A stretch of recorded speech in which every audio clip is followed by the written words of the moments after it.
Howdy, folks. Welcome to Echo's Reloading Chamber. And our guest tonight is Hazzbro. And we're going to be talking about some 6.5 Creedmoor and some safety tips and some definitely watch out when you're doing some certain things. Um, we got 4 out there right now. We hope to get that up a little bit as people are figuring out that I'm back on air for tonight. We're just doing this kind of show out of the blue. I got contacted Hasbro right before the show. That's why it started a little late. And we were going to just figure out that he had some 6.5 Creedmoor that he's reloading. Then we would go ahead and fire up for a little bit and show you guys what we've been doing. What he's doing right now. And I have been packing like crazy. So that's what I've been doing. Getting ready for the move, the first. I'll be glad when you're done with that, and I know you will be. Oh, yeah. That will be such a big thing behind me.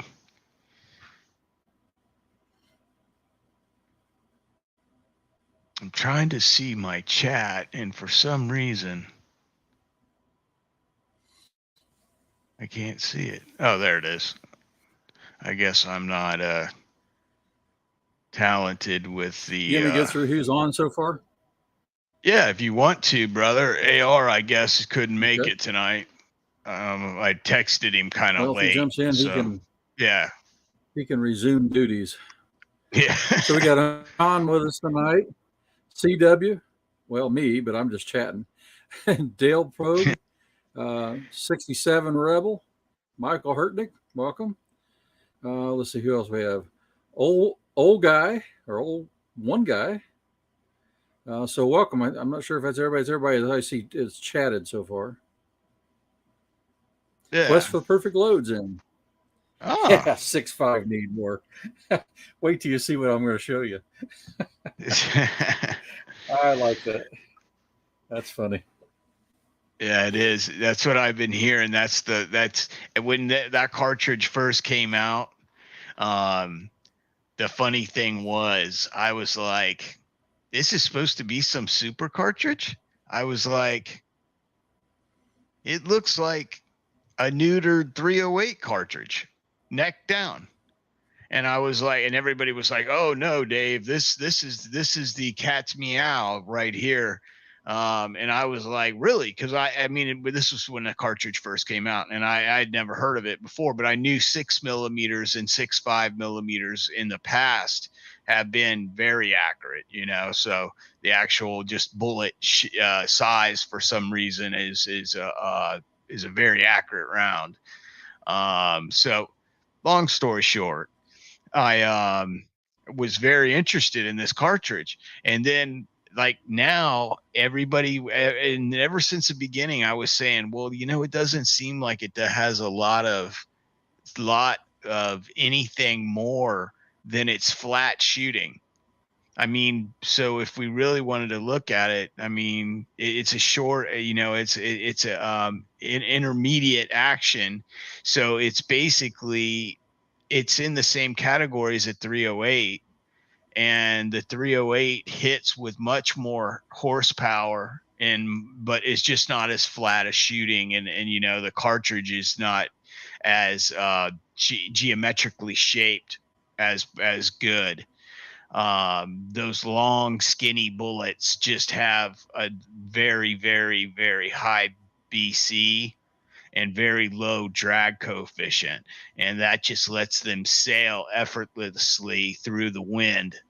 And but it does seem like now a lot of people are saying that it just doesn't have the ass that they were hoping to have. Hold on, I got a kitty cat crying at the door.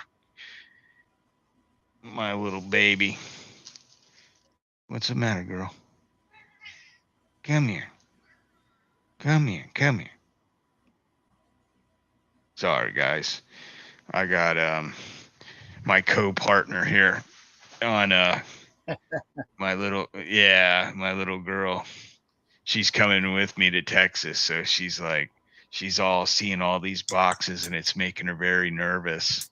And she's like, Texas. keep You mean wanting. Tennessee, right? Or I mean did you Tennessee. change Yeah, plans? yeah. No. Tennessee. I You've don't know been why I hitting that said Tennessee. Texas. You've been hitting that Tennessee clear water again, haven't you? Yeah, right. No, I haven't. But the funny thing is, I've been packing this whole time, and she keeps noticing me, and it's been making her very nervous. And she's been meowing and whatnot. And I was trying to see if she was going to come in, but all she wanted to do was stick her head in to make sure I was still in here. So she gets a little bit of she's got a separation anxiety, and I found that out real early with her.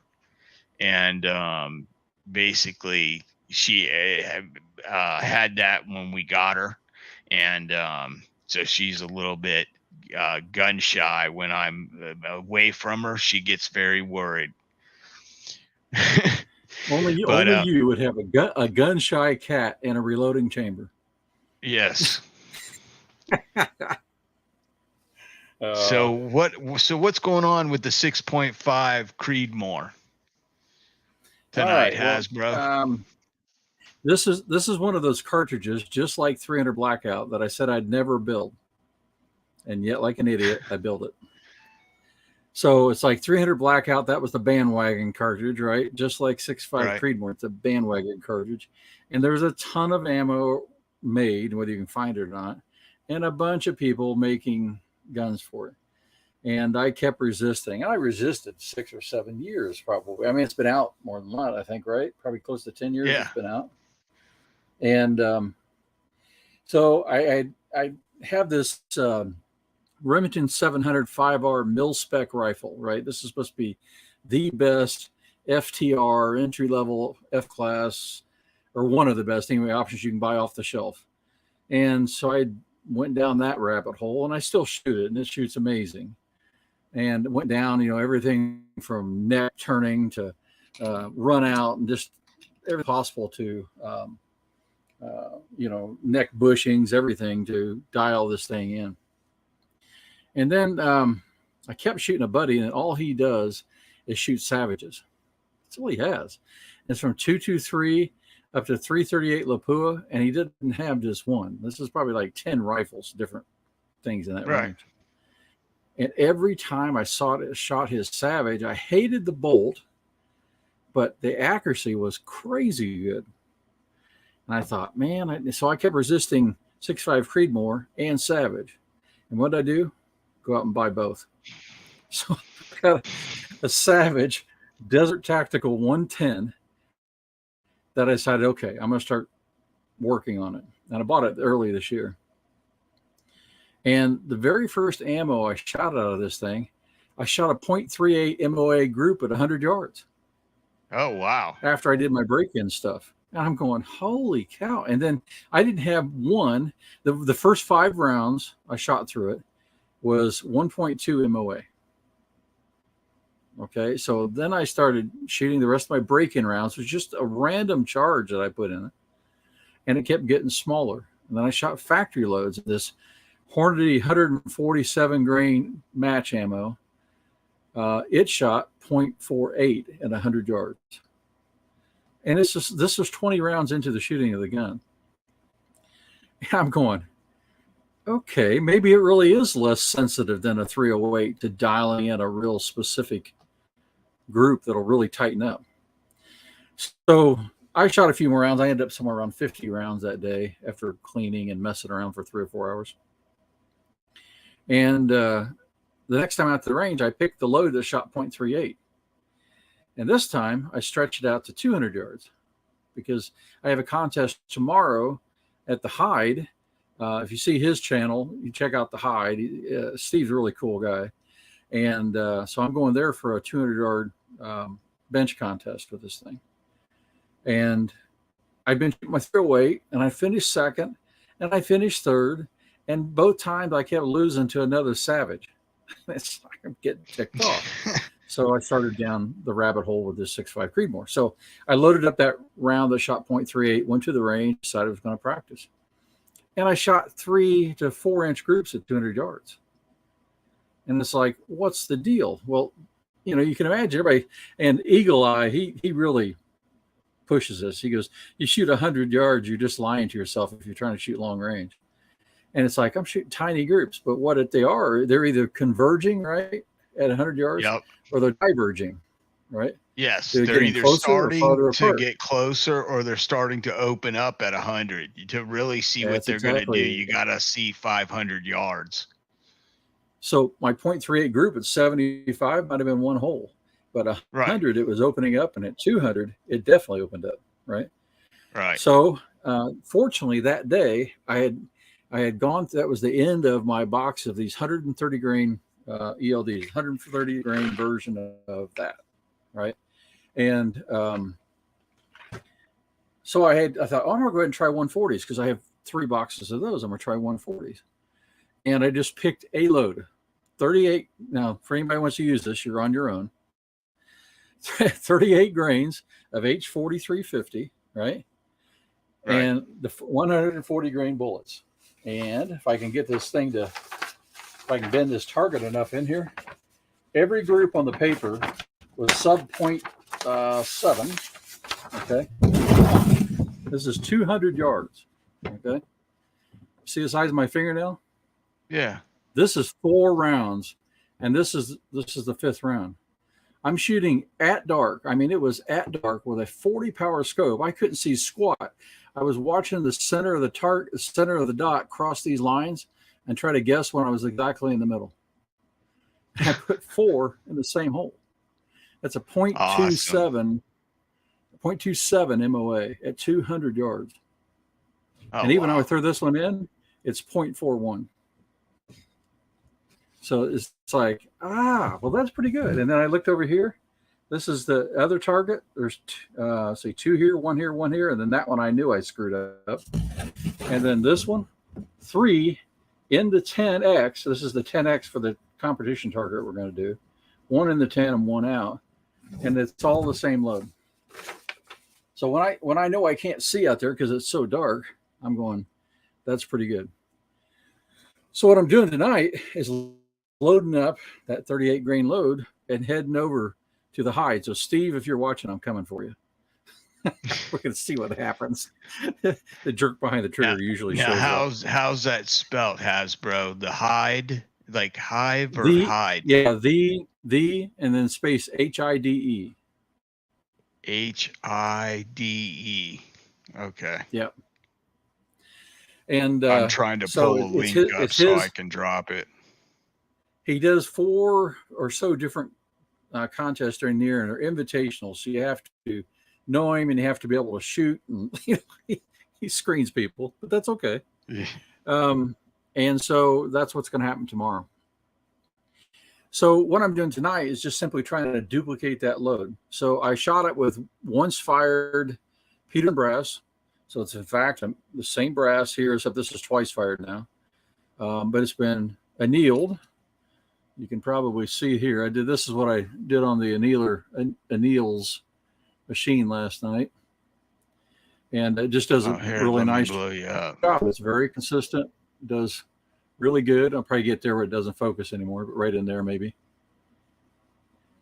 And so I go just, maybe 1/8 of an inch. Well, it's probably a 1/4 inch below the actual shoulder.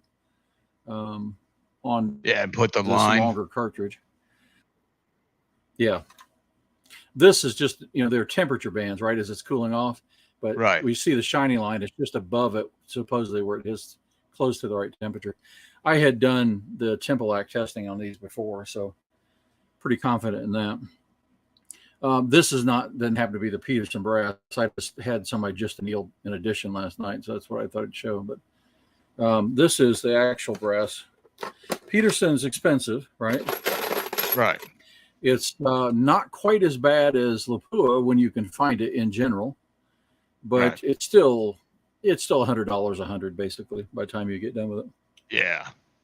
But so the process I went through was first I clean them, and I wet tumble them, and then I lube and then I anneal them, and that softens the case. And the reason I do it before I size them is so you don't get spring back when you resize them or as much, right? Because this brass, when it's hard, wants to come down and come back when you pull the die back, and it just wants to come back. And so you don't get what you think you get. So I anneal them first, then I size them, and then I tumble them again in the wet tumble them to get all the sizing lube off. And then I trim them to length. So I've got the L.E. Wilson trimming tool. And it is so precise. I mean, it doesn't vary. It doesn't vary within a half a thousandths, which is what my calipers measure. They never change. And so that's really nice. They're always consistent. Then I deburr and chamfer. And then I get to the point now we're going to start putting primers in them. This particular cases I'm shooting are all large rifle primers. I did that at the time when I bought these. You could actually get 6.5 Creedmoor. Now it's really, really hard to find the brass. But because I have a ton of large rifle primers, and I had less of the small rifle, well, now I'm able to get more small rifle than large rifle, and it really doesn't matter. I've got enough; it's not going to hurt at all. So, so give you an idea on that load, that 3.8 grain load of 38 grain load of H4350. These are just regular Winchester large rifle primers. Right? There's nothing special. Right? I just happened to get these really cheap. Well, when you could get primers before they went crazy. So I'm loading. This will probably make half the people I'm at out there. I'm loading at $27 a thousand. I had some below that. And it makes me mad too, because I just bought a small rifle yesterday or Wednesday at Brownells and had to spend $95 a thousand 3 times. So anyway, but the reason I mentioned these, just standard Winchester, I've had really good luck with them. And I had standard deviations sub 0.6 for 5 shots. I had a 10 round string I shot that was sub 0.8, or excuse me, sub 8, I should say 6 feet per second standard deviation. And then on 10 rounds, 8. So I can't really blame the primers. Are there better out there? Absolutely, there are better primers. And if I had Bentress primers, I'd be using Bentress primers. But these are working just fine for the distance I'm shooting. Okay. Hazzbro, brother, I put your friend's channel, The Hide, in the pinned it in the comment section on the messenger side, so that everybody can go by there and check him out. He's a pretty big channel. He's got 11,000 subscribers plus, and he has got a lot of shooting videos. So I recommend everybody get over there. I subscribe to myself. And I recommend everybody go over there and give him a subscribe and check out a few of his videos. What we'll do is me and Hazzbro try to get him on here one night and let him introduce himself and talk about what he likes to do. Yeah, you'll like him, Hazzbro. You'll like him, Echo. He's a real good guy. What so you're doing the 6.5 Creedmoor, and basically what we're doing is I can't help it. He's piling on. It's piling on. And we're using 38 grains is what you said of 4850? Yeah, 38 grains, H4350. This is like terrible to find. If you remember, I was complaining for months about this. Yes, I couldn't find it for 2 years. The unicorn. Like it's like Varget. It's like Varget. It's hard as heck to find. Well, I found 2 pounds of this, and I've loaded a half a pound, trying not to go through too much of it. And Wednesday night, when I bought those primers at Powder Valley, this came up. And when I went to order, I put it in the cart. I tried to put it in the cart real quick, and it said, "Oh, sorry, it's not available. Wait 49 seconds or wait 59 seconds," and it started another countdown. They have another countdown when you put it in your cart. If you don't buy it within 20 minutes, it goes back in stock. And that was what was happening. People were putting them in a cart, and they weren't checking out in time. And so Oh my after this gosh. cycle, it's like I get to 1 second and I put add to cart and it says, oh, sorry, it's out of stock again. Wait another 59 seconds. I played that game 4 or 5 times and finally it took it. So I got 3 more pounds coming to this stuff. So now I That's felt pretty good that I amazing. could shoot it and not run out. Yeah. I don't blame you, because when you start get down to the last pound or two of powder, you're like starting to get real. Like I start looking around. Like when I start getting down to the last 3 pounds of varget, I start getting nervous and I start looking around because it's Yep. my do it all powder. I do like everything with it. I don't shoot 6.5 Creedmoor. So I don't use that one powder you were showing, the 4350, I want to say it is. That's Yep. what it is, right? 4350. Yeah. H4350. Yeah. H4350. And basically, I use the Varget though for 308. And when I get down low, I get worried because I've even got a stack of 100 Lapua 308 brass right here. I'll get down and show you guys. I got a big box of Lapua, brand new 308 That's brass, good and stuff. it's getting, That's what I yeah, shoot. I love that brass. I'm getting ready to use that on some precision stuff I'm gonna do up, and then I'm gonna go out to when I move to Tennessee, and I'm gonna reload those some Sierra Match King tip to Match Kings in there, and I'm gonna drop them out at 500 yards and see how they shoot. I got a little pet load that Eagle Eye Shooting gave me for 308, and it is just dead nuts on.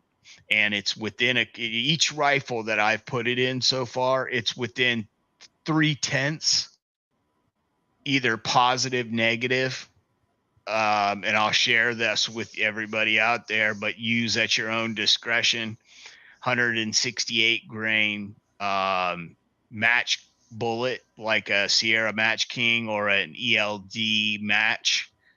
Um, if you can't get the ELD match in 168, get it in 165, and you could still use the same powder load. And with Varget, it's 40. Hold on, let me get this right. I've Yeah, 43.6 grains for my rifle, and it That's shoots it about right. light. It shoots it lights out, and you can vary that load 3/10 of a grain up or down, and you can find your magic load for your particular rifle. I guarantee it. I'll bet money on it. If your barrel is worth anything, in other words, if your barrel isn't shot out, and that's nearly impossible to do to a 308 barrel, unless you're a mag dumping out of an AR-10 platform or LR308 or SR25 platform. But long story short, if you've got a chromoly barrel and bolt action 308, you're most likely got a good barrel, unless the rifle is just inherently inaccurate. That barrel, sometimes you'll get a gun with the barrel is just trash, and it'll just not be accurate. And the first thing you want to do before you spend thousands of dollars on primers trying to find that magic load that's going to bring it in, just put a brand new barrel on that rifle, call a gunsmith, and like Eagle Eye Shooting, and have him quote you on a barrel replacement. There's a couple other guys that do it too. There's a guy on that I interviewed. Both Eagle Eye Shooting does it, but there's another guy, and I want to say Mike Nephews. But check that. If you look into my video list, I interviewed a guy, and I want to say my memory is just a little bit not very good because I've had 2 minor strokes from my diabetes. So and sometimes names will get confused with other memories. So basically, I think that's him. I could look him up, but I'm not going to do it right now, and while you guys are all watching. But I did want to yell out at the people in the audience, CWs out there, lead bullet junkies out there, What is this? MSB 9021. And if I mess up anyone's name, it's because I'm blind. Oh, Hillbilly Up. Hey, brother, what's going on? And I don't mean to mess them up, but I noticed that CW's been in here a couple of times. And Quest Zach. Let's see. Zach's in here. Let me see. I'm trying to see if anybody has anything.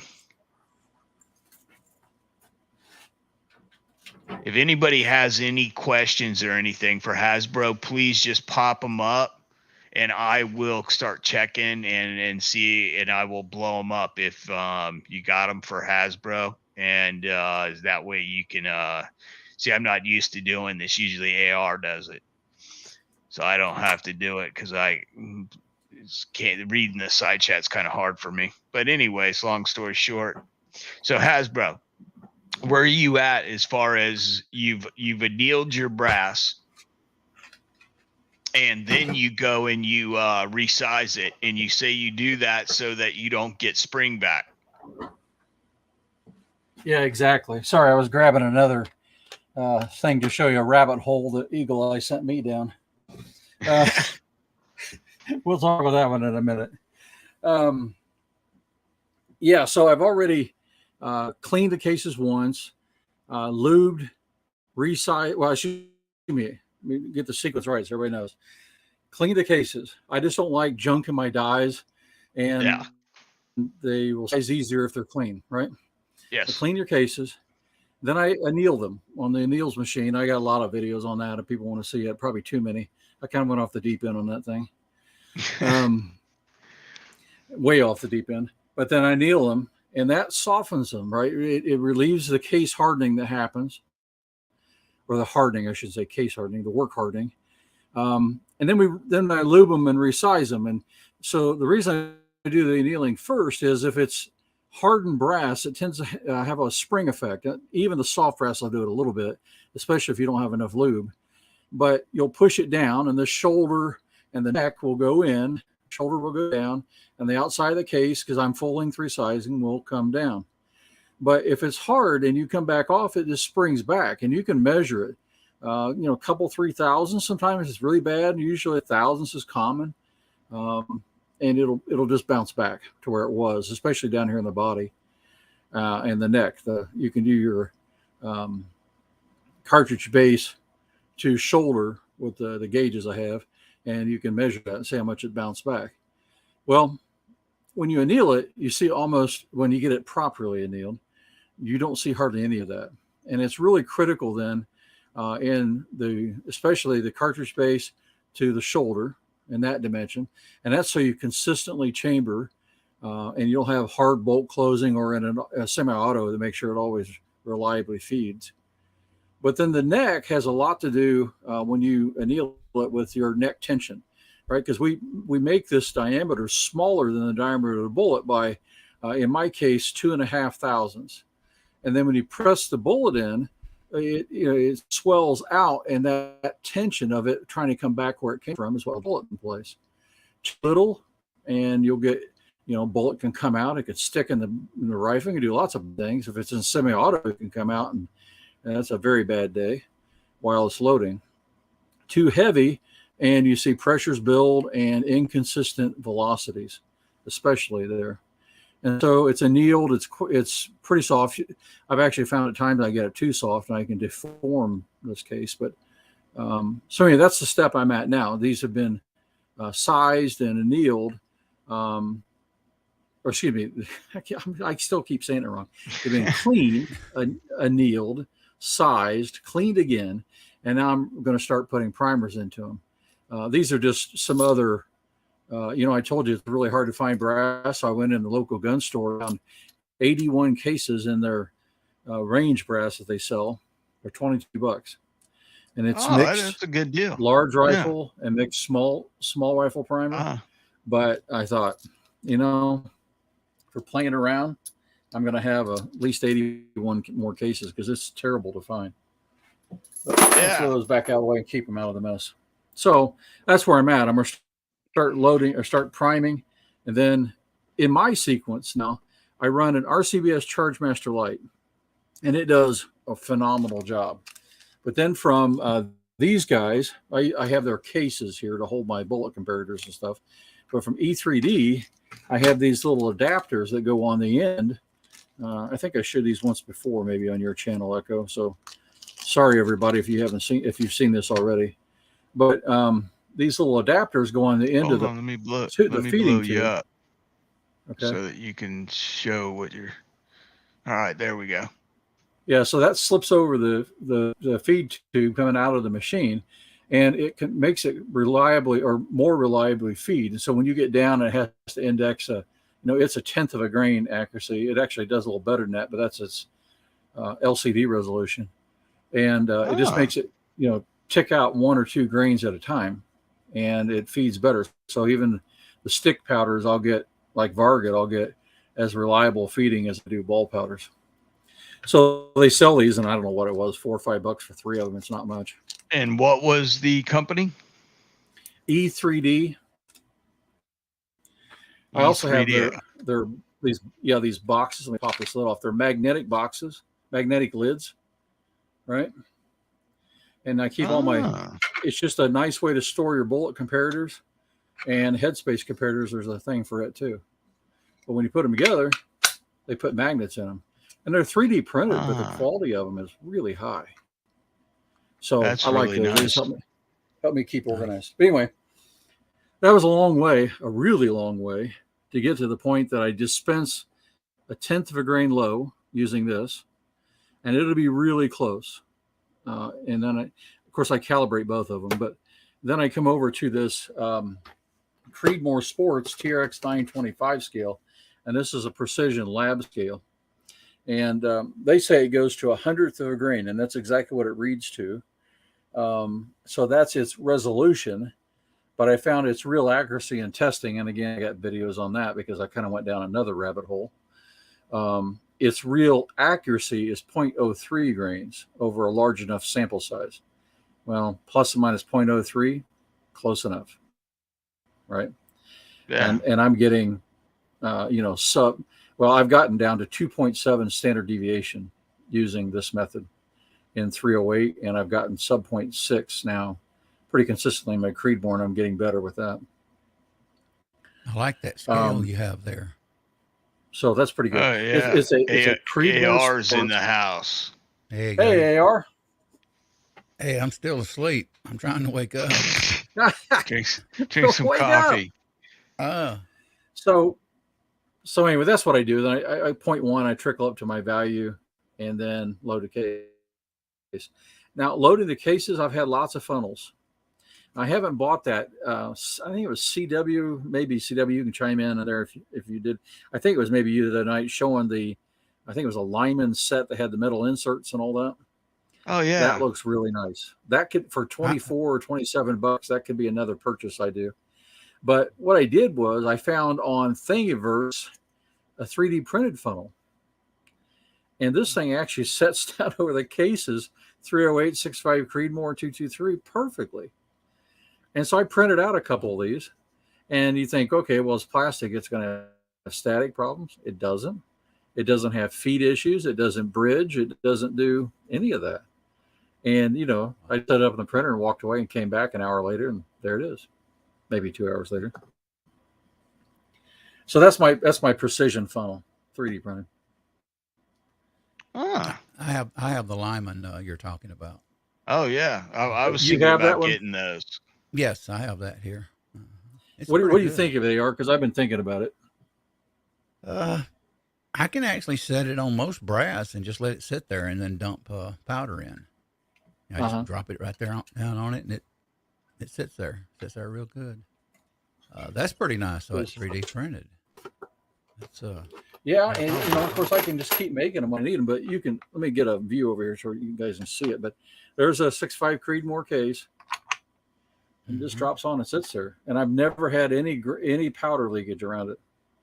Awesome. And I've loaded not just 6.5 Creedmoor, 308 and 223, more than 1,000 rounds since I did this easily. Wow. I've been using it for over a year. But anyway, that's my high dollar. Of course, it is high dollar if you have to go buy a 3D printer to make it. Yeah. But, my 10 cents of plastic, high dollar. My 10 cents of plastic, it probably cost me $500 a piece when you count the printer. Yeah, I am waiting on some. I ordered some spray, some denatured alcohol spray with the what is that stuff called? CRC Powder Blast, and I ordered that, and because my ex, she went shooting with her new boyfriend, and she shot the Glock 43 that I gave her. So I'm going to have to clean that now. And I told her I would. So I ordered this bottle of cleaner, but I was like, I hadn't ordered anything for myself in a while. So I was like, you know what? I'm ordering that 51st Lyman manual that I've been wanting. The new Lyman manual. I got that one recently. I went ahead and ordered that. And I also ordered me another Manfrotto quick change plate for the top of my tripod so that I can put my chronograph on there. Manfrotto, so you're spending big dollars. Yeah. I made it. So I bought a Manfrotto because what happened is I had a cheap thing and my a cheap tripod, and it let me down and it crushed the front corner of my Vortex. I can't remember which model, but they're expensive. They're a few $100s.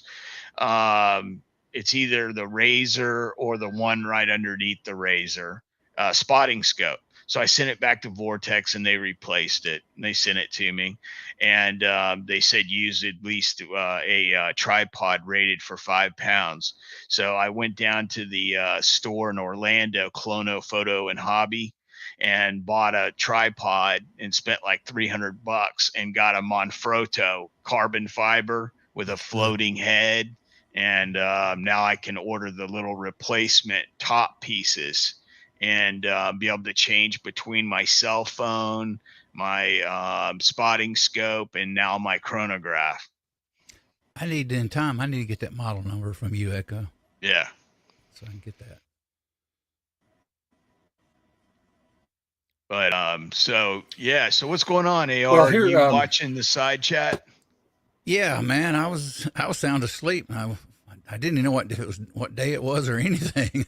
So I woke up and I looked down. I said, somebody texted me, and I said, damn, Echo's in the back of a damn show. So I just jumped up. I'm still half asleep. So hey, I can go live, sleepy. You're gonna be drinking coffee soon. Get that coffee pot fired up. I don't even know when I went to bed. I just conked out. He's just like, I don't even know when I went to bed. It might have been 3 days ago. Got a good crowd here, though. Yeah. We're all jamming out, hanging out. Let's see what. Well, so let me show you. So you got that. Here's that the brass, bullet, right? What are you using for bullets, brother? And let's blow you up. So this is the Hornady ELD match, 140 grain. The 130 grain shot okay, but the 130 grain was the one that either wasn't stable fully or was diverging at 100 yards. And I switched to 140 and went from 100 to 200 and shot smaller groups. So oh wow, yeah. This one it really likes, and so that's what's going to be shot tomorrow at that contest is this ELD, and that's the first. I mean, 0.27 I believe is the number. I got it somewhere here. 0.27 MOA at 200 yards is the best I've ever done with any gun in ELDs. I've gotten decent accuracy, but just not like Sierra, Match Kings, and some of the Burgers and things like that. But this one may be the magic combination for that rifle. Yeah. So that's what's going to go in it. Awesome. That sounds like that's going to be a good matchup. So what are you going as far as, you said you're shooting 38 grains and 4350, and you're using Peterson brass, and you're using ELD 140 6.5 match bullets, and you're shooting a competition. Where's this competition at, and what It is southern Indiana tomorrow, but at the Hyde. So he has his own private range and does different contests. And he'll do a follow-up video typically, after the contest. And the best one I think of all was him showing his Savage, and I forget the model, 22 long rifle bolt action. And he did 3 or 4 videos showing how great this bolt action, and it is an amazing gun. I can't knock it. But on the contest, he thought he couldn't lose. Yeah, that's what that's for. I'll remind him occasionally. That's the trophy that he gave out for that contest. I got him with my CZ 457. Awesome.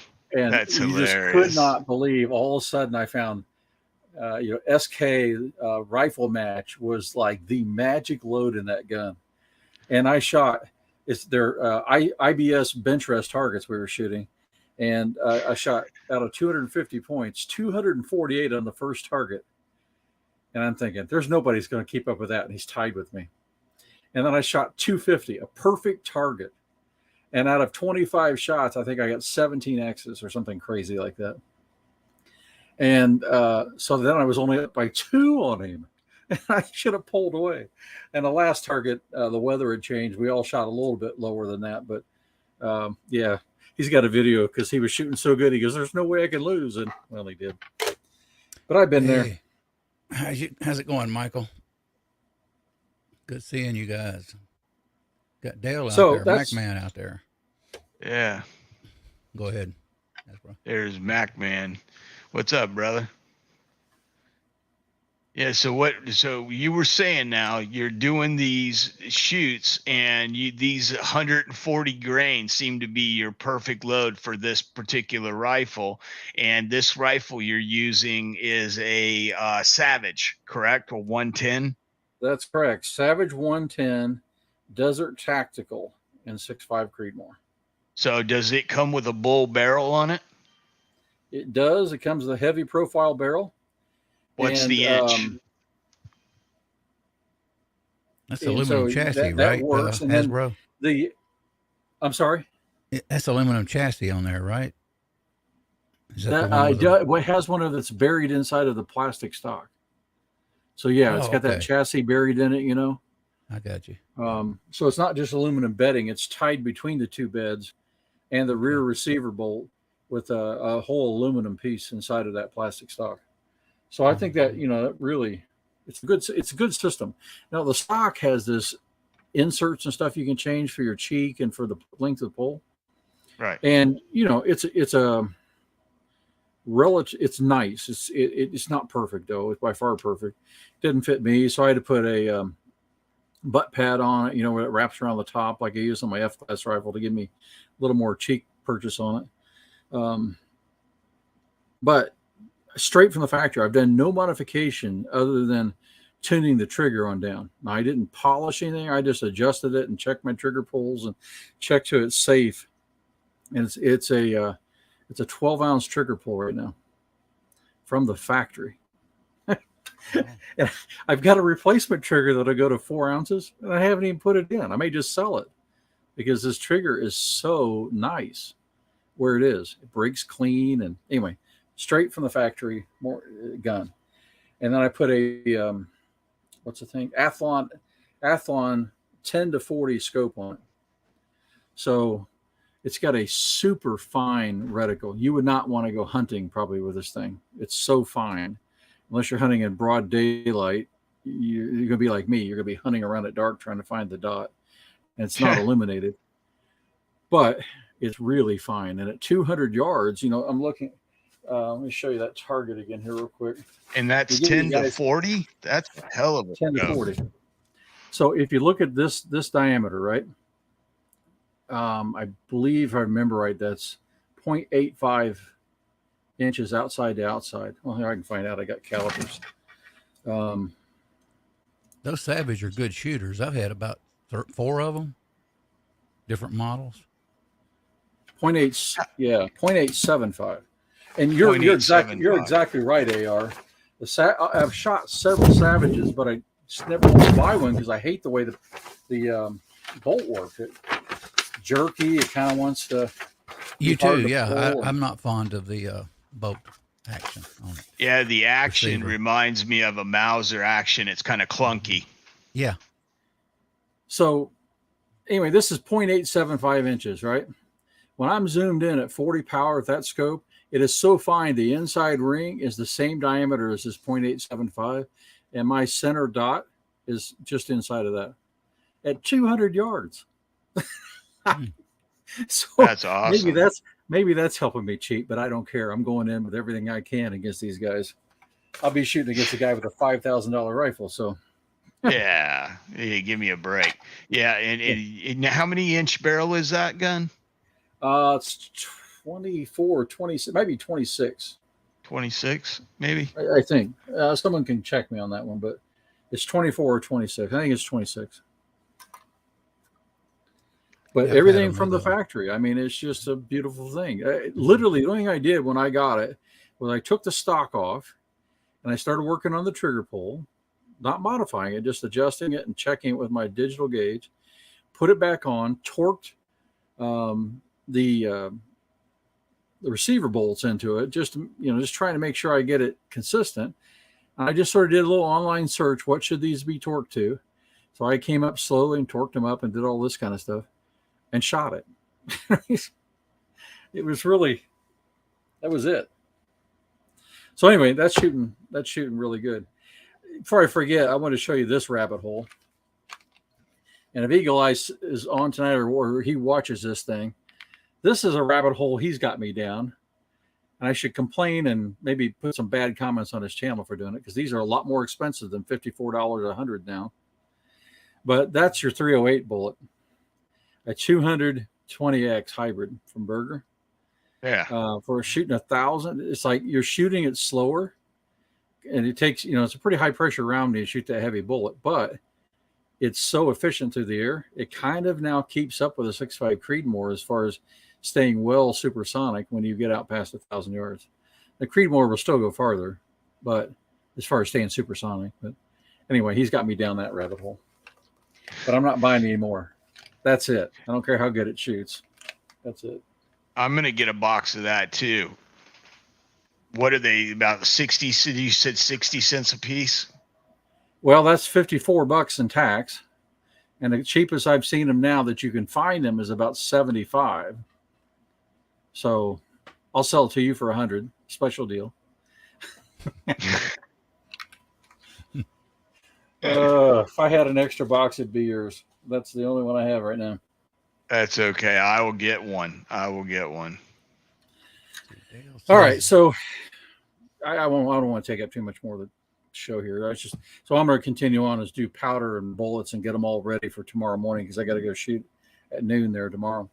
But this is the other thing I thought I'd share with everybody. So I did I haven't got my videos out for a lot of different reasons in 5 weeks now. So it's really a mortal sin in the YouTube world.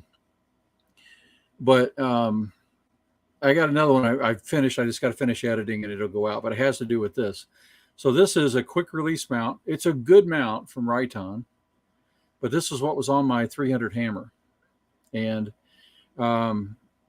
I took it out and I zeroed it in at 50 yards and it was shooting tiny little groups.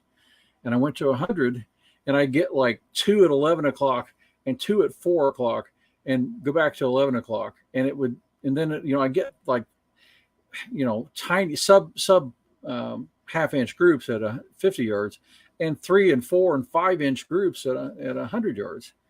And so I thought, okay, that was the first time. I took it back, put it in my vise, and I could grab the scope and feel it move. You couldn't feel it at the range, but if I put it in the vise and grab the top of the scope, I could feel it move just a little. And I had torqued these things down, these quick releases, they're cam overs. And I torqued them down a lot. Well, it still moved. So I came back to the bench And before changing it to ring, I thought, I'm going to really tighten these down. So the way you tighten them down on this one is you push the bolt through and you turn the nut, and it drops back in a square slot so it can't turn again, and then you cam it over, right? And it makes it really tight like that. So I got it just as tight, and I thought where I thought I was going to break these things. But if you look, well, the way you guys can see that, it was still moving. And these things have square bolts where they go through into the Picatinny rail. So it's supposed, you push it forward, and then you tighten up one, and then you tighten up the other one. And this is what Echo and I were talking about on the show beforehand, is that you push this forward, tighten it up, and I had this thing just wicked tight. But so this one's like this, but when you tighten up the back one, there's enough tolerance in these things that it can tighten up at an angle. So you can imagine it tightens up like this. So when you fire and get recoil, it does that, and it loosens up. I have a Burris. This is like $110 mount, not cheap. And then I got a Burris Pepper, $130 mount. Everybody goes, that's the one to get for quick releases. Yeah, I'm never going to buy another one. I'm not, and because it did the same thing. The Burris Pepper, no matter how tight you get these on here, where you could really come close to breaking things and damaging things, they can still move. And 300 hammer has fairly heavy recoil. It's not bad. It's not a 223 either. And maybe people using these are primarily shooting lightweight 223 stuff. Maybe it doesn't matter. I don't know. But this might become a raffle item on the channel because I'm not going to shoot it again. Yeah, I don't blame you. That sometimes, you just can't get precision on something that's quick change. I'll be right back, guys. Yes, sir. And that's exactly what I did, Echo. So I finally said, okay, that's enough. And I sent off and bought some primary arms rings and put on 2 separate rings, not a one-piece one. And I did that primarily because I use brass catchers. I like saving my brass. Right. And the one-piece ones, you get very limited on your mounting configurations. But anyway, so I put them on there, torqued them all up, tightened them up, went out and shot. And the groups went from 3 to 4 inch groups to 2 under. And then I finally got a 0.78 MOA group with the factory ammo that I had. My handlings are shooting better, but I already burned through those. So anyway, that was just something I thought we could share with everybody tonight. The quick releases is like, by my experience with 2 very high-end ones, at least me high-end ones, they all will move it sooner or later. Yeah. And so anyway, someone else can play with it. It won't be me. So what are you going to do, or as far as you're going to throw some powder tonight and you're going to throw some bullets in? Yeah, I'll get started on that. And so I don't know how many, you have been doing some new things to reloading. So maybe we can talk about priming. This is the Rcbs Universal Hand Primer. And I just bought my second one of these. The reason the second is I can just grab one large, one small, and then I have spare parts. And Midway put it on sale for $59. Oh, that's a good deal. $59 is almost Lee pricing. And this is a really well-built tool. And I broke my Lee and I gave it away. So I wanted a second one. Right. So what I do is like, okay, I'm going to load 50 rounds tonight. And there's 100 rounds or 100 primers in these. So you can grab 100 and just be careful. Put your priming tray on and turn it over. And I don't even have to shake it. If people, I don't know, everybody on the channel may know this, but there are grooves on here. And what they'll do is if the primer is flipped upside down, you shake it and it'll flip it over, right? Right. Like that. And so those now with the primers all where you can see what we call the anvil on the inside there, this shape, that's all ready to load. The only challenge is when you get a brand new RCBS, this fit of the lid to the primer tray itself, pretty tight. And if you push on it too hard, you can make them pop up and turn over. Sooner or later, it loosens up a little bit. Yeah. So this thing has a close gate, so you don't dump your primers all the time. Just close that, and then you can put it on top here. Remember when I said you could drop it and knock all the primers over? That's what I just did. So anyway, you line them up, and then you can put this thing on here and just carefully press it home. And now they're all on there and trapped where they're ready to load. Okay. Right? All but one. You didn't see that. It went on camera. Nobody saw it. Anyway, they're all ready to load.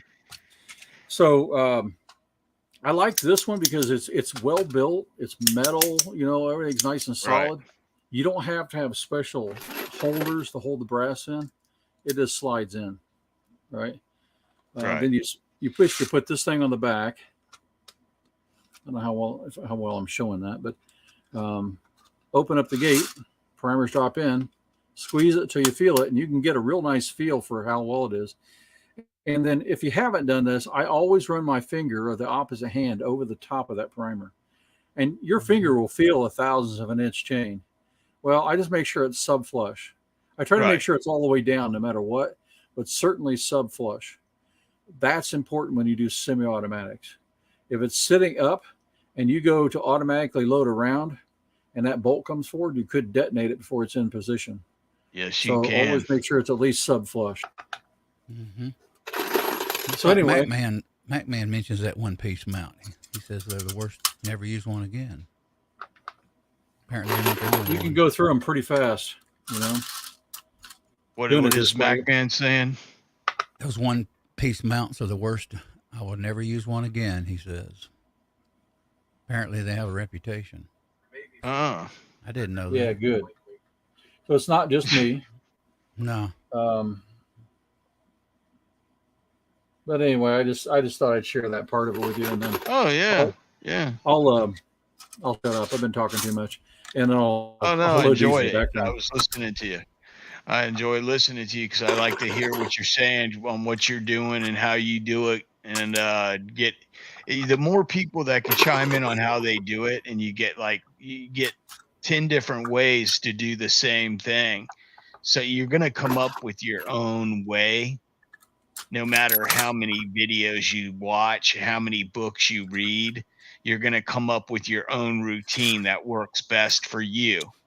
Right. And that you usually develop over a year or so, 6 months to a year of reloading. You'll kind of get your way you're going to wash brass. Like you were saying, you anneal it, then you re-clean it. And then, that's just all part of your little routine that you've developed over the, years you've reloaded.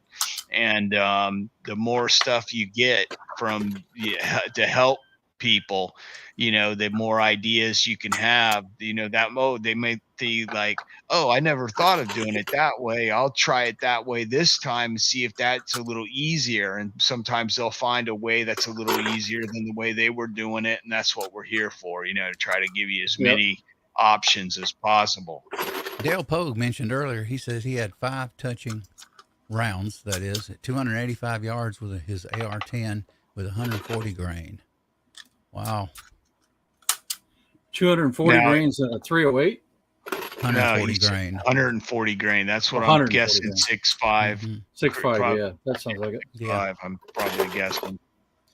Well, the other reason you're mentioning that sequence is when I have the time and I'm not in a rush, I like my brass to be clean and to stay clean. So when I'm done with this cleaning, right, it'll oxidize. So I go ahead and throw it like in this container with a desiccant in it. And it'll just stay nice and shiny that way. Because moisture is the biggest thing it gets to it. Oxygen is second, but moisture carries that to it. So I do that. Plus, tomorrow, an AR, I know you can relate to this. Since one other guy's not going to show, everybody at that stupid contest is going to be at least 15 years younger than me, and some probably 30. So I want nice, shiny bullets that look really professional and nice just to intimidate those young punks. And say, watch this. You're an old guy, but hey, you can make some good ammo. I was doing my Rcbs primer the other day, and boy, does it, when you do the primer pocket uniformer, even if you don't, boy, you get it really good below flush just right.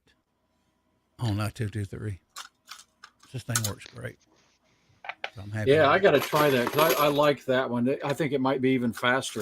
This is certainly good, right? So But when I really, and I know you also know that, both of you guys know this too, but if you're going to do high volume, I do this for precision rounds, right?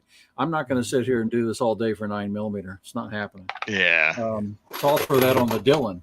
And even if I don't do the final load, which I do in all of my Dillon, like if I do 223, sometimes I'll load them, prime them on the Dillon, and do the final seating and all on the Mech Marksman. Just because you can go fast on a Dillon priming. I mean, you can go real fast. Here. So I don't suggest shooting others reloads. I don't use remanufactured ammunition, but I've heard others talk about lax and free munitions, remanufactured ammo. Yeah, a lot of companies. We got one here in Georgia. I forget the name of it. They make remanufactured. They sell it at gun stores and their own store. I think they have a store here in Georgia. Can't remember their name. Yeah, there's a few of them. Black Hills Ammunition is one of them. That's pretty popular. Black Hills Munition, I think, is what it's called. There's a few of them. This here goes to the gun stores. They pick up all the brass, a lot of these mom and pop gun stores, and they sell them reloads at a discount. And you can get their same reloads at the in little plastic baggies at the gun show. Yeah, and they're good ammo. They load good stuff. You know, there used to be a guy down the street that did the exact same thing, but he just retired recently. But he ran a bunch of Dillon 1050s with auto drives, and he would reload 9mm 223 for the sheriff's or for the police department, sheriff's department, and for all the gun stores in the area. Hey Zach, did you get the RCBS ABP? I think he got one. He likes it. I think that's the one he's talking about. And Dan Pogue says yes, AR-10. Yeah, 6.5. You talk about precision ammo too. I think a lot of people joined after we talked about this one, but I'm shooting Winchester standard large rifle primers in this 6.5 Creedmoor, and I'm just getting incredible results out of them. What's a good thing because I have 3,000 of them. But I run out of the other stuff besides the CCI.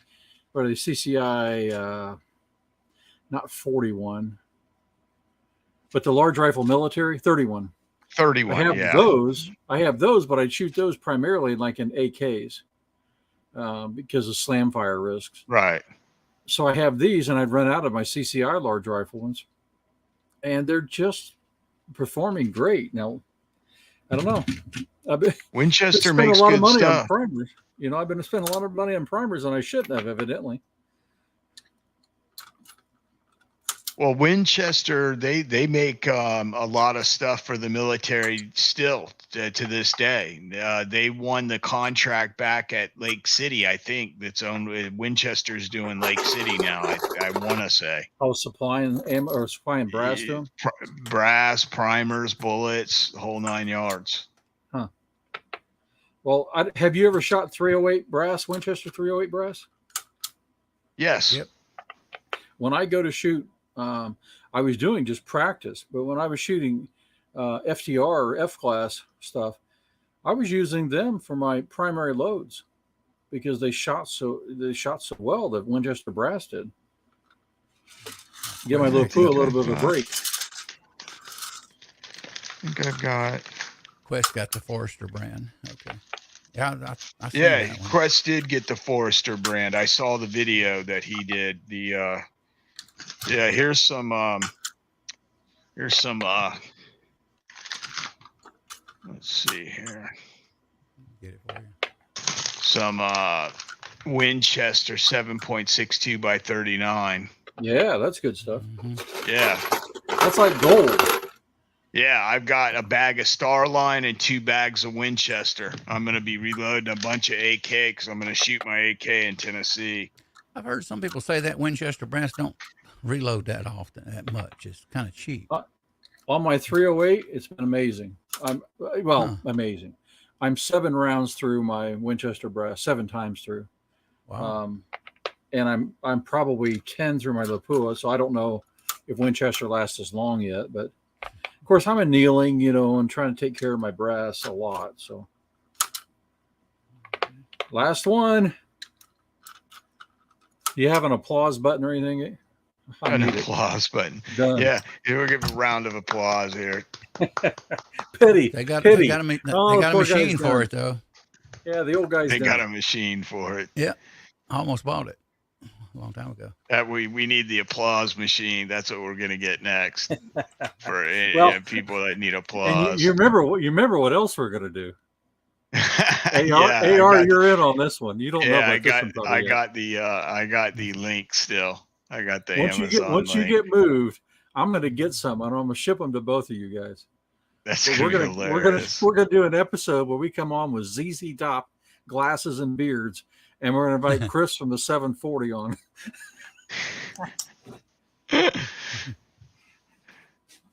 Bullet Junkie, what's he got saying here? I bought reloads from a gun show once before I made my own.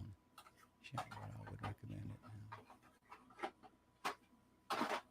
I'm over here putting stuff away. I've actually, back in the 1980, bought some reloads for a 357, and they would, it's either loaded hot or they wasn't their size right. They were 357 mag, and they would actually hang up in my revolver, Ruger revolver, after I fired them. I could not eject them. And I said, doggone reloads. Hillbilly says, AR, why are you not wearing your nice hat? Before I go throwing powder here, I'm going to turn the mic off when I do that. One thing I will do is go ahead and screen bullets. In this case, I'm just going to throw out ones that are more than a tenth off from each other. I have gone so far as to do plus or minus 0.04, which is another scale I have. It's 0.2. But I'm not sure I found a difference. So let's do that kind of thing and check them. And so that's right on 140, and then shoot the best 50 that I find in this group. Yeah. Does it matter?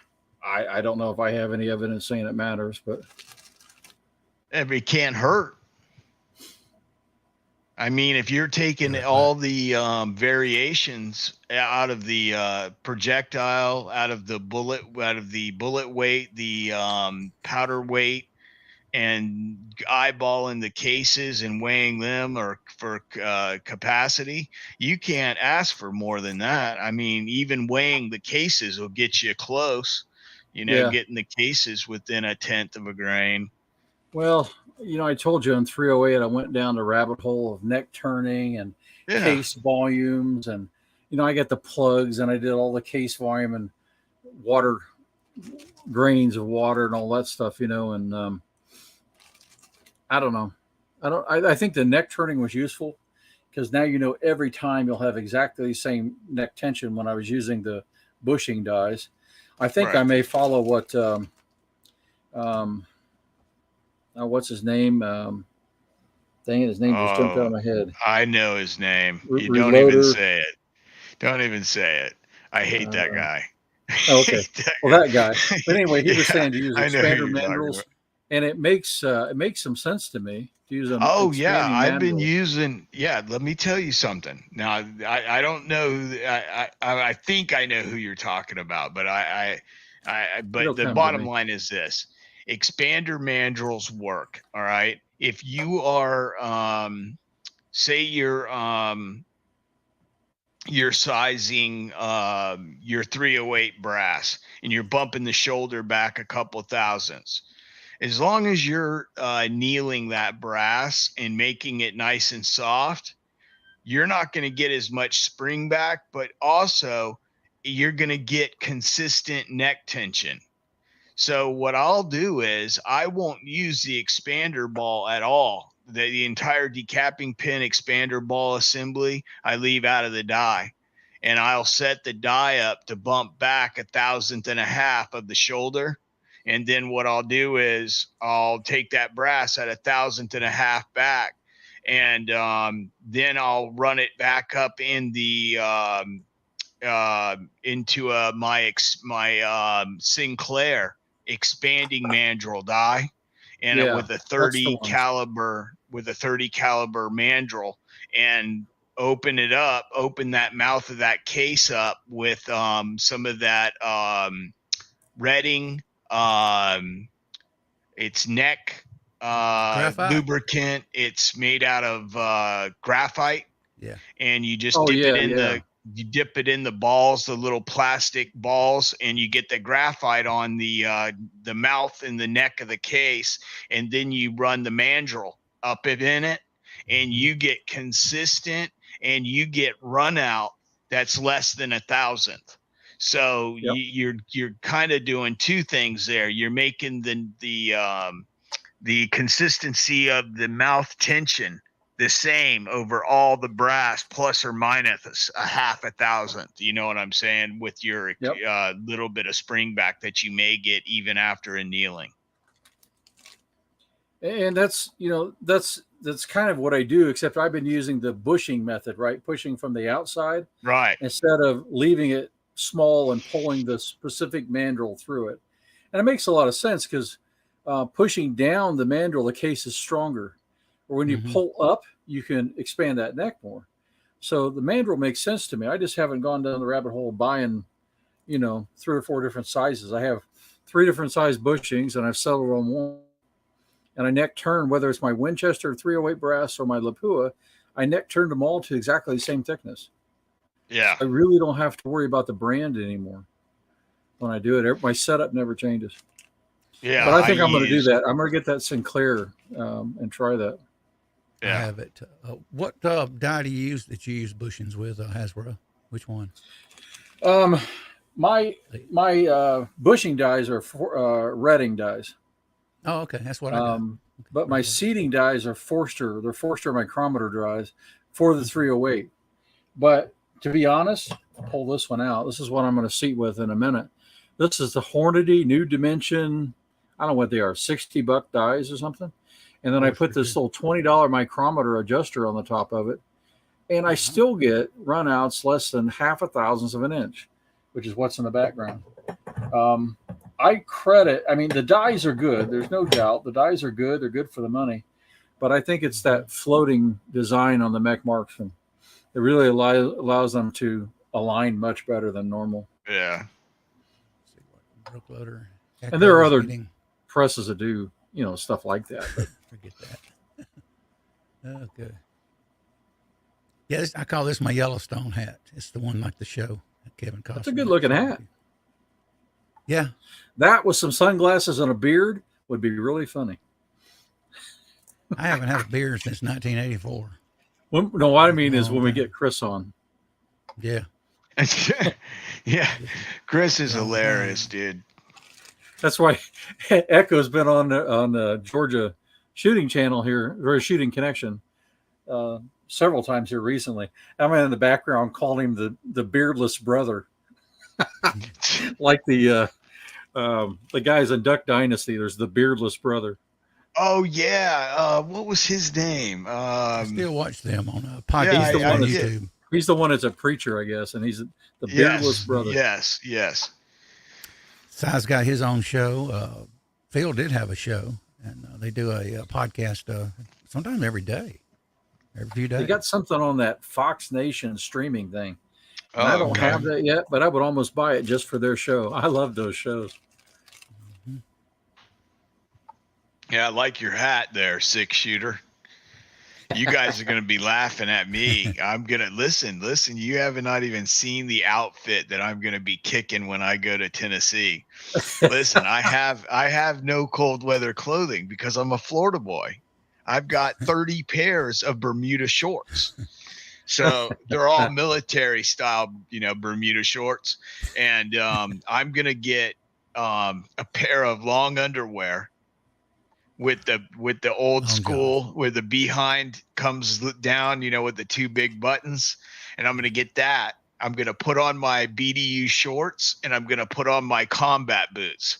And that way I've got the long, like skater looking BDU short with the white long underwear underneath and the combat boot on. Hey, we'll report him. If we see him on live stream, we'll report him.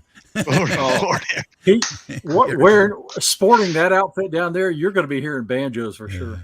Dude, hey, listen. Inappropriate that's just content. common. Listen, up at the Purdy store, that's where everybody hangs out at Friday nights, and they all like smoke cigarettes in the parking lot and have a beer and talk to the store owner who's doing a bunch of he's trying to get some things done for the town, and they all talk about it and stuff, and a lot of the preacher man comes up there and everything. It's funny. And because there's only 60 people, I'll be the 61th resident. And I actually think that would be cool. They're going to be different in Tennessee, guys. When I was 15 years old, I was hanging out in a neighborhood. It was kind of rough when I was young. And I met a bunch of guys. They were a young gang, and they had the patches, the colors, and all that. And I said, "Where are you from?" They said, "Kingsport." I think it was Kingsport, Tennessee. And I said, "Wow." So I hung around quite a few rednecks that was from Tennessee. And, man, they will pull knives and pull guns. And they were rough back in the day. I've heard. That's what I've heard already. Yeah. So and you're going in there with shorts and long underwear. With bend him over. Shot up. And listen. But I was going to tell you the rest of the story. I'm going to get me some my combat boots that I used to wear for driving tow trucks, and they wore just about out. The damn sole's about worn through on them. But I'm going to get me a custom leather made holster. And I'm going to wear a Bisley 45 long Colt, and I'm going to get silver from the actual pawn shop, buy scrap silver, and I'm going to melt it down, and I'm going to make me some silver actual bullets, and I'm going to load up silver bullets for my gun.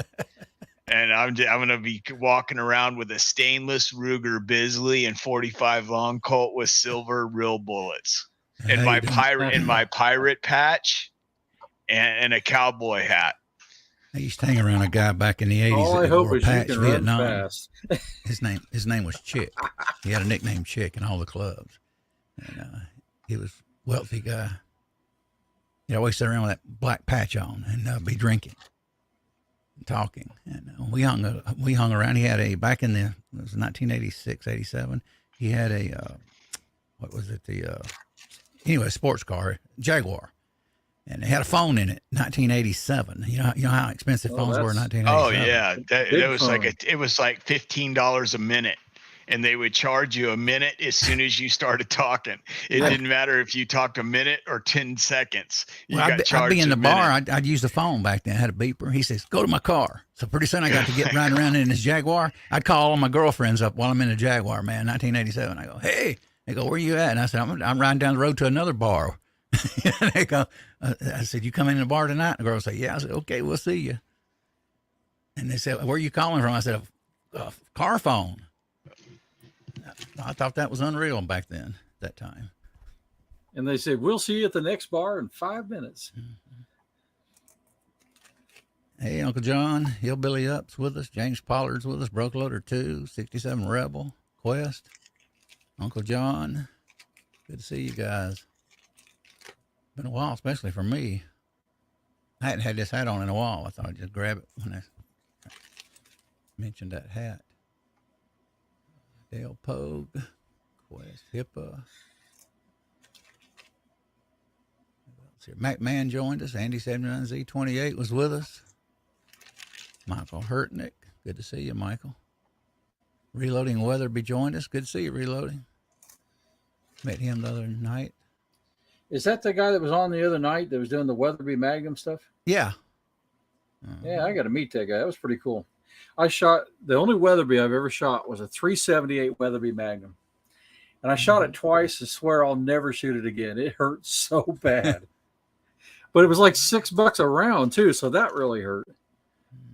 Got CW with us. But what a gun. Let's see, Hillbilly Up, I called. MSB 9021's joined us, a Lead Bullet Junkie. Good to see you guys.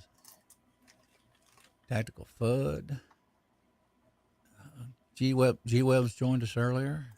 Echo over here. Bernie BS. Hey, how you doing, Bernie? You're still with us. Good to see you. Yeah, I'm still alive, guys. I miss being on the show, though. I definitely starting to miss that. Yeah, I was wondering about you. Are you doing any better? I just had a shot last week, boy, and it's been killing me, having little causing me muscle spasms. And I don't even know if it's the right. We think it's the right level, but even if it is, it's just one crap after another with it. I've been doing a little bit of vet stuff, and still you're getting some relief. Yeah, I'm better since I've had the 2 shots. I've had a T9 shot on the right side predominantly. I've had T10 shot on the left, so that's 2, and I got another 3rd one coming. And he thinks it's T9 instead of T10, but I heard it T10 too, and it has helped me. It has. I have improved. I used to be highly inflamed. Even when I do a show, I'd be sitting, especially on rainy days, and I could just feel the inflammation, and that part's almost gone now. But good to see you guys over here. Side chat. But yeah, I love this RCBS primer. Matter of fact, it's still loaded with primers. I come in here occasionally, prime a few, leave the room.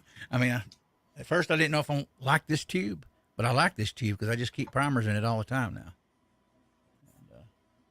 And, I still got to get the inline fab plate, for it. Definitely. Now, do you load that tube like a Dillon tube with the tray and that kind of thing? Yeah, that's the only drawback, but hey, it does last quite a, 100 rounds. You get used to it, Yeah.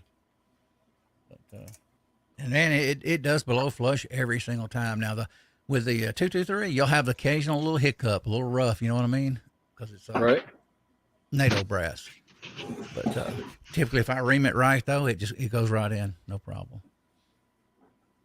So it definitely would do 308, in a regular commercial brass.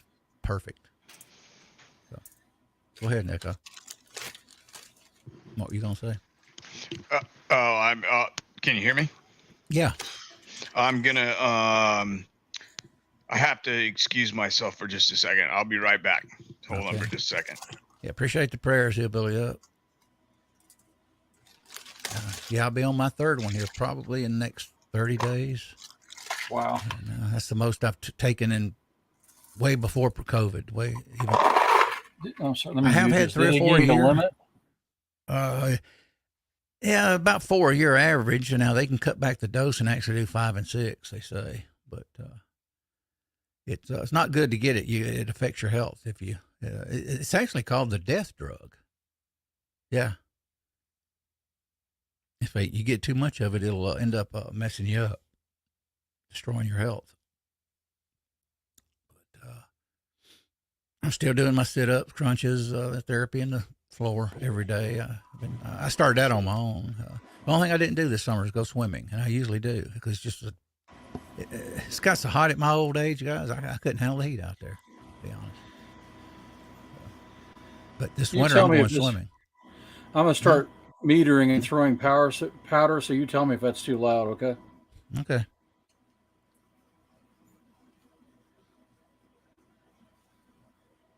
Oh, I turned off that. Yeah, I heard you. Okay. Yeah. I had hit the mute button. I want to make sure it was still working. Is my volume okay, Hazzbro? Yeah, you're perfect. Oh, okay.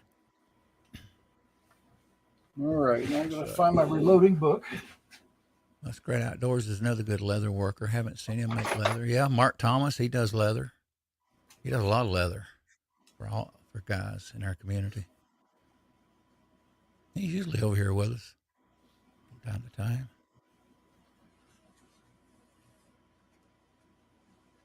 Go back to the top. We had up to we got 25 on now. That's good. We went up to 24 when I came on. It's a good thing I went back and looked at my notes. I quoted the wrong powder to everybody at the beginning. I was putting 41 grains of 4350 behind these things.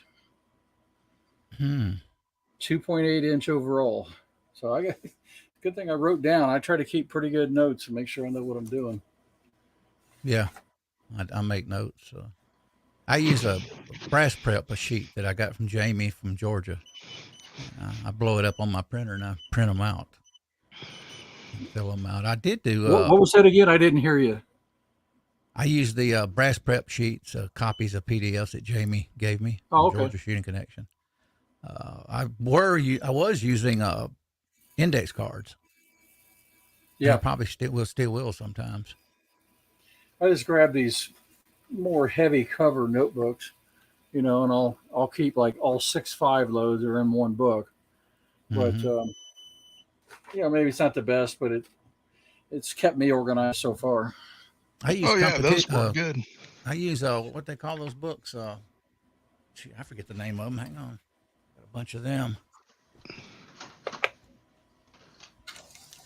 It's nicer to have the form all pre-printed, with what you want on it. But I just went the cheap way and write them down. I went the cheaper way. Composition books. Get them at all Plastic, colors green. Yeah. Plastic little box. And I've got a load work up in there, whatever it is. And it's got statistics on the back. There's other shit in here. But yeah, you get a whole box of them and you keep all your load data in there and got a couple of them. I was doing what you're doing right there. Yeah. And I'm probably going to go back to it. And basically it gives you the opportunity to save stuff and keep it in like a little protective binder. And you can also, paper clip on there other stuff if you put other information, other load data on there. I buy composition books. You can get them the black ones, cloth. Yeah. Plastic, almost looks like plastic coated. And some of them I hadn't even used. They're still brand new.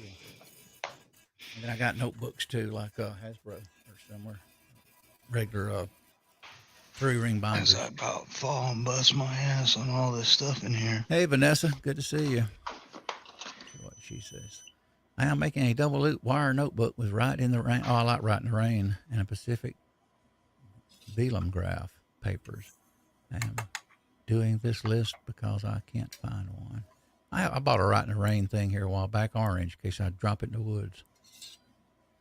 I got to buy the pen, though, next for my compass. As I fall down over there, everybody's got me blown up. Oh, I'm just flipping and falling. Vanessa says she hadn't slept in 50 days plus. Hate to hear that. Sorry to hear that, Vanessa. While I'm doing this in the background, we're talking about stuff for whether you're a beginner or trying to get advanced, already advanced. Like you were saying earlier, Echo, you got to do the same thing you always do every time, right? Yeah. So if you do it one way, there are different ways of tackling the same problem within certain safety limits, right? But you need to do it the same way every time. And so like this scale is amazing, right? But it's an electronic scale, and you can force it to vary a little bit. All scales drift, electronic scales. This one is really good about correcting, but if you get it out of a sequence, you can mess it up. So what I do is when I get this was already weighed, so I'll dump it out. And then I'll put it back on to re-zero because I don't have another pan exactly like that one. And this thing weighs so tightly to 0.01 grains. Even if I had another one and I switch back and forth, I probably have to file one of them down to get them to weigh the same. Match. Yeah. Anyway, I put it back and I let it re-zero. And then I grab the powder from this one, dump in it. And believe it or not, shake it to level it really well. And then put it back. If I just stick it back in there and you're not leveling the pan, you can see this thing start to change 0.03, 0.04 grains. That's not the 120 scale, is it? What, man? No, this is the TRX 925. It's Creedmoor's own version. And so this is about $300, and that 120 is about $600. Yeah. But this is really good. So I took a chance. I took a big chance, and I tried it, and I've been happy with it. It outputs the data. You can take an RS-232 and run it into your computer. And I've done that. But I think without some software to sample it at certain rates, you tend to get, a lot of different readings where you just want just one when it stabilizes. So I'm kind of waiting for them to come out with some software. What is that? Good to see Daniel God is my judge has joined us. Vanessa says 23,000 stuck awake. Oh, okay. Yeah, I just keep moving along with my 3D printed funnel.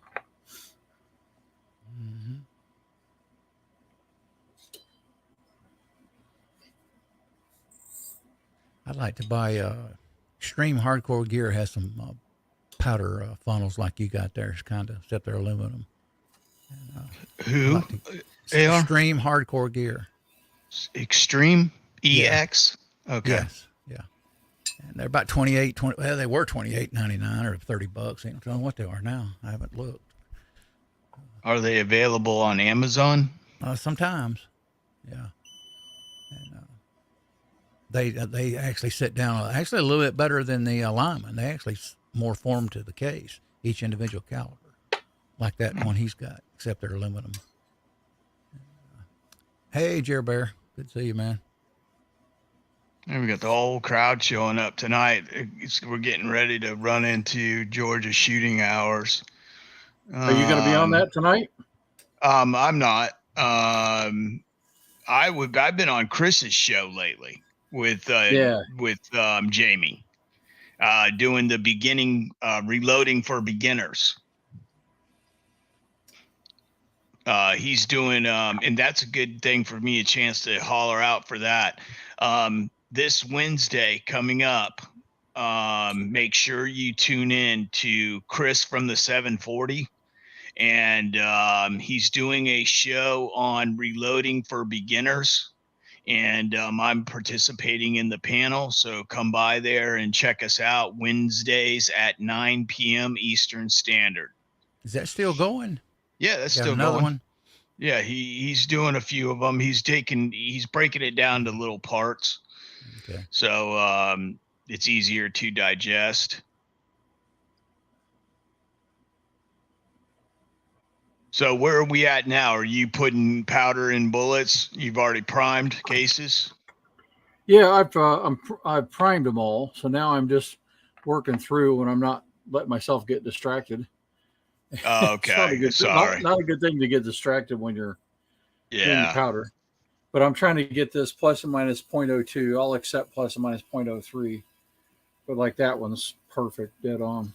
But, because I know plus or minus 0.03, I'll be absolutely on it within the true accuracy of that scale. Right. Daniel says his press is driving him crazy. Keeps variation. And do you need that for 200 yards? Maybe not, but I got into that sort of anal retentiveness shooting F class where it does matter at 1,000 yards. So I just, when I do a precision round, that's just what I do. Got Ozark Spirit with us. Hey, good to see you, Ozark. Thanks for dropping by. Got a good mix of guys here. Yeah, we're hanging out tonight. Michael Hurtnick's asked me what drops the powder with that Creedmoor scale. Of course, I'm throwing on the Rcbs Chargemaster Light first within a tenth. And then I'm using this, it's an Rcbs powder trickler with a funnel extension.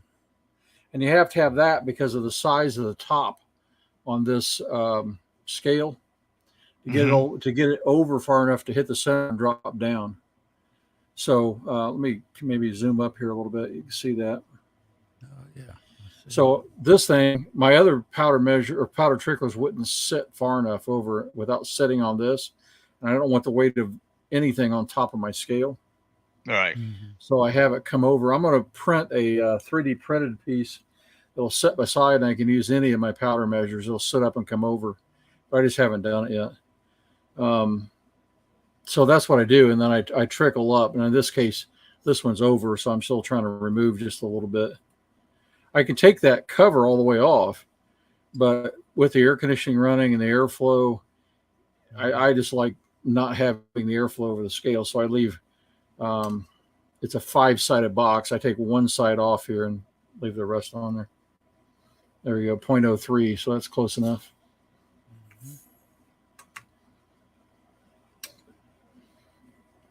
But this is pretty slow because of the level of the accuracy I'm trying to reach. So I probably won't be done throwing this powder another 30 minutes.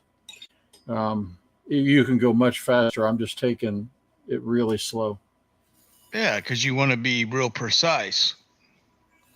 From charge to charge, the less variation you have, the more even burn you get. the more consistency you have, the more accurate you'll be.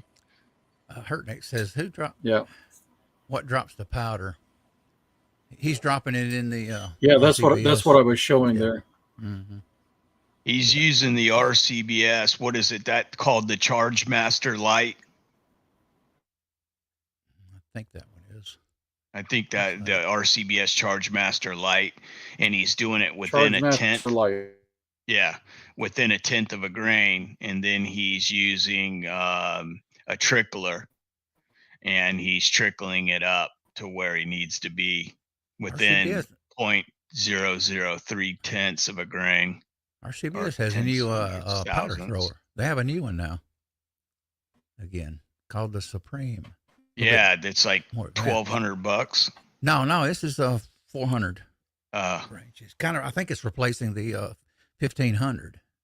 It's a better, improved model, kind of like the 1500. Yeah.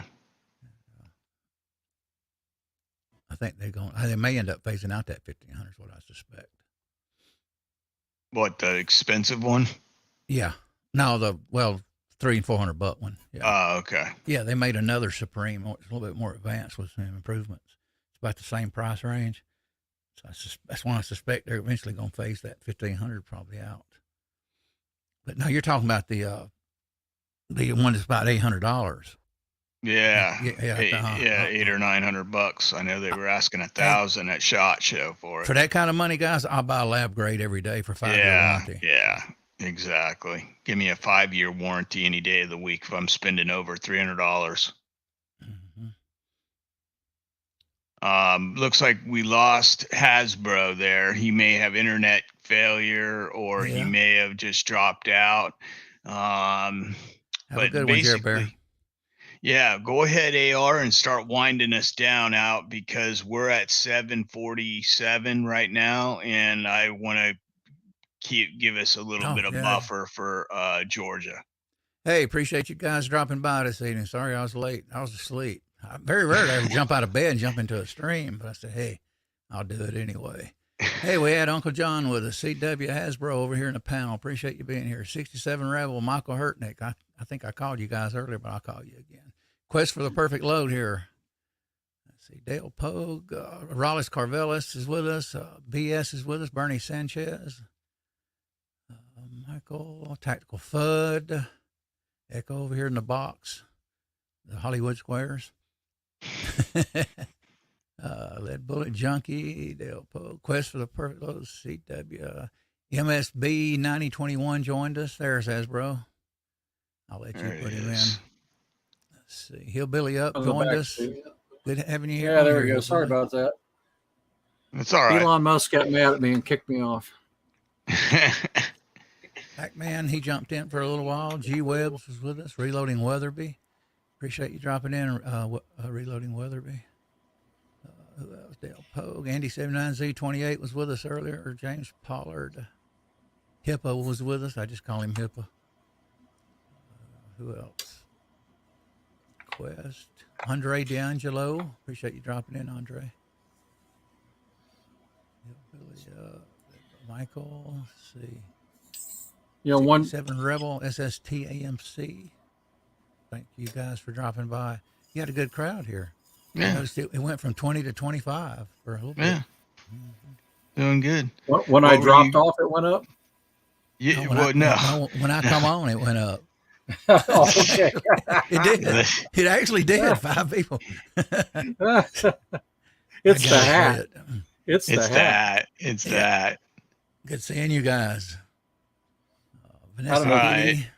I'm sure you guys can't see this, but what's going real on, quick, brother? showing you what the scale is. When I'm 0.03 to 0.02, it's one piece of 1 grain. I can drop it on there, and that scale will read it, and I can dial it right in. That's why I like those lab grade. Boy, they're sensitive. Yeah. And accurate. Broke Loader 2 joined us. Good to see you, Broke Loader. Daniel God is my judge. Ozark Spirit joined us. Appreciate you dropping in, Ozark.